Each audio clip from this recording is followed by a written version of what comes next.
The first day of a coronial inquest has heard a father who shot and killed his two children before killing himself had a long history of domestic violence against women and children in his life.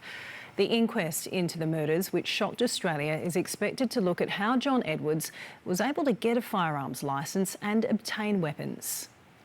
Family and friends entered the Coronial Inquest today hoping for answers as to how such an unimaginable tragedy could have occurred.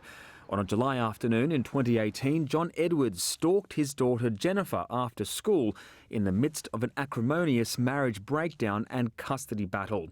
He tailed the 13-year-old to her home in Sydney's northwest and followed her inside before gunning down her and her 15-year-old brother Jack with a Glock semi-automatic pistol. The family's neighbour, Bruce Wilson, told the inquest he heard 5 gunshots next door. He then saw a man come out of the front door, casually walk across the veranda and down the stairs at a medium pace. He said he questioned John Edwards as to what had taken place inside, but Edwards didn't respond. It felt so demonic, so bad, an eerie feeling, Mr. Wilson recalled.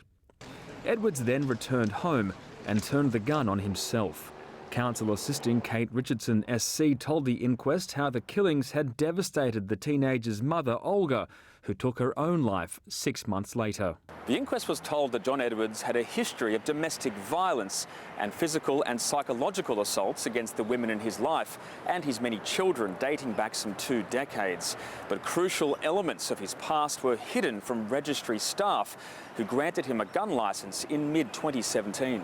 The inquest was told that at the time of the shootings, Edwards was the subject of complaints of violence, intimidation and stalking by no fewer than 5 of his ex-partners and 3 of his children.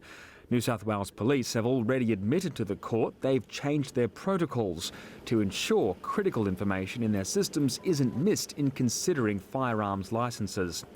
The inquest will focus on how Mr. Edwards legally obtained his gun licence despite his violent past, as well as how he legally obtained the weapons used in the killings. It'll also look at how complaints of domestic violence are dealt with by police and at what information is exchanged between gun clubs and the New South Wales Firearms Registry. The inquest continues. Darren Mara, SBS World News.